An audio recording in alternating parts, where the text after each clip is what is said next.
At Wurzburg and Ostende by Countess Constance Wachtmeister, read by Dave Marsland of Cardiff Theosophical Society. This account appeared in a memorial publication entitled In Memory of Helena Petrovna Blavatsky by some of her pupils, published in 1891.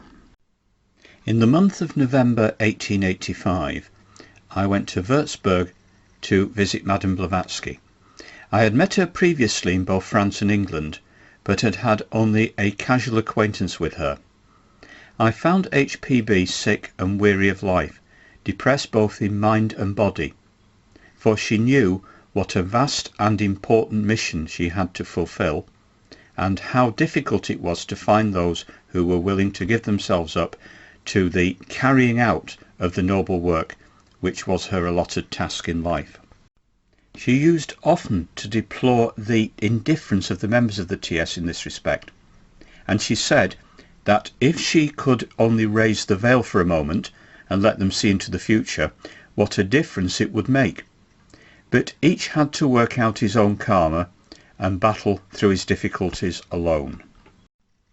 Madame Blavatsky was settled in comfortable apartments with lofty rooms and with the quiet surroundings she so much needed for the stupendous work in which she was engaged.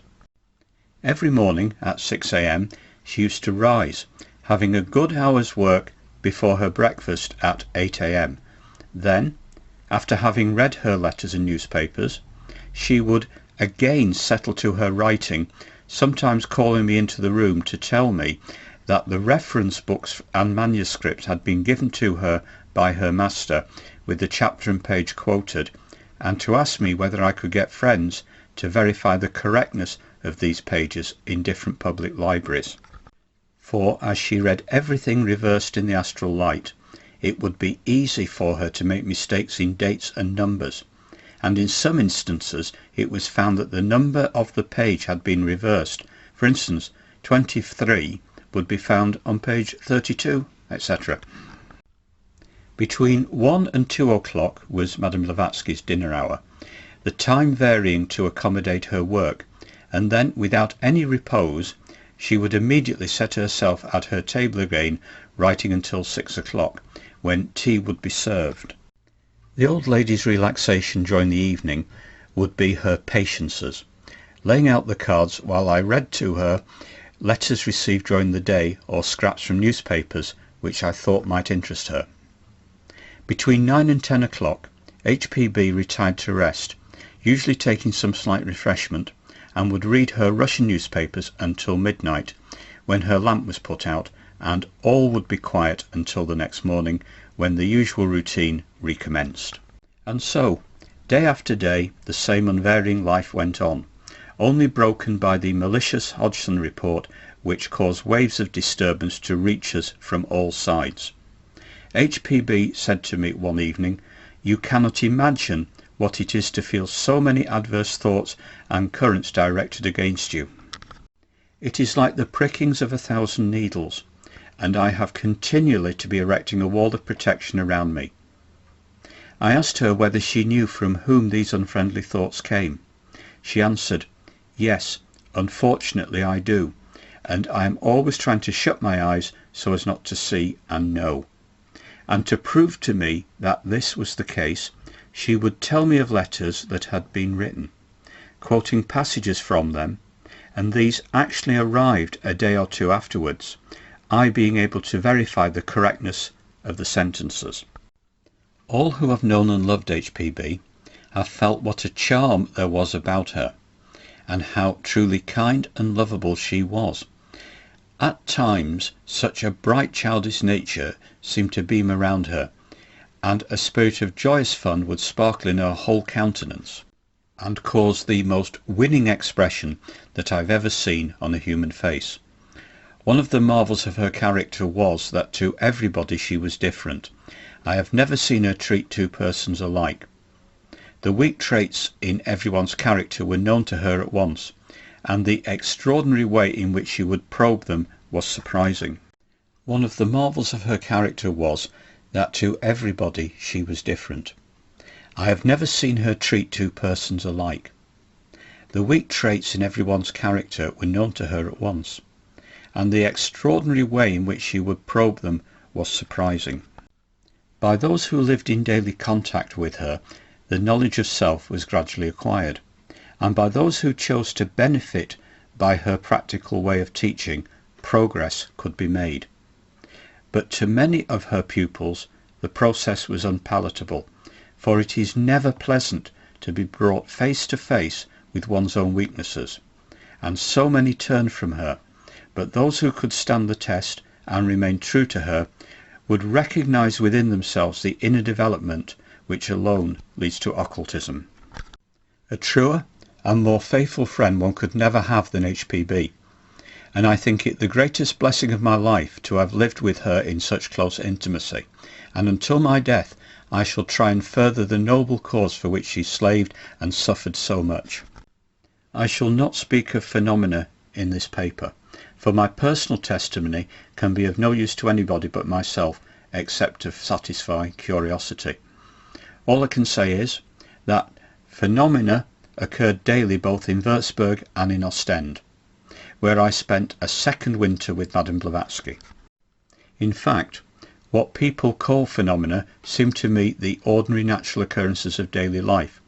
So used did I become to them, and true it is that we only call phenomena that which we are unable to fully explain. In fact, what people call phenomena seem to me the ordinary natural occurrences of daily life. So used did I become to them, and true it is that we only call phenomena that which we are unable fully to explain.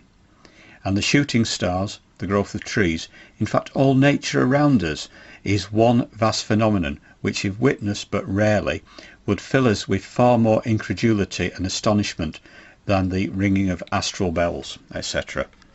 Our stay in Wurzburg was only interrupted by casual visitors, the last being Madame Gebhard and Miss Kislingbury in the month of May 1886. I parted with HPB at the station, leaving her with Miss Kislingbury, who was to accompany her to Ostende, while I went with Madame Gebhard to Kempton, where we were met by Dr. Franz Hartmann, who showed us that strange, weird and mystical town.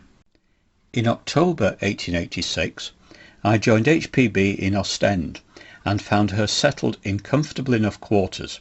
She welcomed me with all the warmth of her genial nature, and was, I think, as truly glad to have me as I was to be with her. We recommenced our monotonous but interesting life, the thread being taken up from where it was last broken, and I watched with delight how the piles of manuscript for the SD were increasing. Our near vicinity to England caused people once more to come buzzing round HPB, and we received several visitors, amongst whom were Mrs. Kingsford and Mr. Maitland, and it was a pleasure to listen to the conversation of three such highly gifted intellects on all the points of resemblance between Western and Eastern occultism. But still, with my further and later experience of HPB and her teachings, it is marvellous to me how she kept safely locked within her own breast the occult knowledge which she has lately been permitted to give to a few of her pupils. Towards the end of the winter, HPB became very ill. Her kidneys were affected, and after some days of intense suffering, the Belgian doctor told me that he despaired of her life. I telegraphed to Madame Gebhard, who had been a true and sincere friend of hers for many years, and also to Mr. Ashton Ellis, a member of the TS and a clever doctor. Both responded to my call and helped me through those trying and anxious days, and in the end Mr. Ellis's wise treatment pulled her through the dangerous crisis. As HPB was slowly recovering, other friends came. Dr. Keighley and also Mr. Bertram Keighley were among these, and they both persuaded Madame Blavatsky to go and spend the summer in England in a small cottage which was taken for her at Norwood. I then left Ostende, Madame Gebhard kindly remaining with the old lady until she felt equal to undertaking the journey to London. During the same summer, while I was at home in Sweden, HPB wrote to me that there was a proposal to take a house in London with the Keighley's to form a centre for theosophical work in England.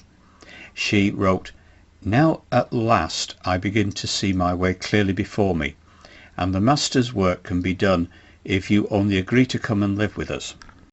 I have told the Keithleys that without you their project must fall to the ground," etc., etc. I replied that I would take a share in the house, and hoped that a nucleus of earnest members would be formed to carry on the work and her mission in life. I came to England in August 1887, found HPB at Norwood, and shortly afterwards we moved into 17 Lansdowne Road, Holland Park, and then began a new, difficult and then painful life. Trials followed each other in quick succession, but the very outcome of all these trials and worries was the development of the society and the spreading of the Theosophical truths.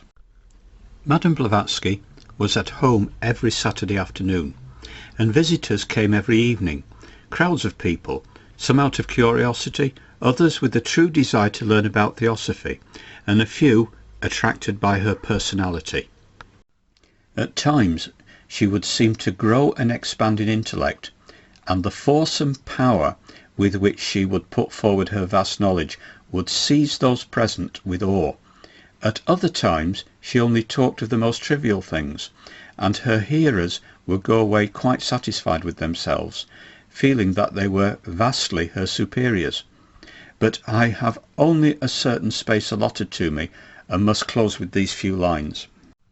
The house in Lansdowne Road became too small for the requirements of the workers who had gathered around us, and so in July 1890 we moved into 19 Avenue Road, which became the headquarters of the European TS. Others having gradually shared with me in the daily care and attention with which it had hitherto been my privilege and pleasure to surround HPB, I must leave it to their eloquence to give you a description of her life and slowly declining health. And now our beloved friend and teacher has gone, but HPB's work still remains to be finished, and it is only by the way in which we carry on that work that we can prove to the world how intense has been our love and gratitude to the noblest and grandest woman this century will have produced.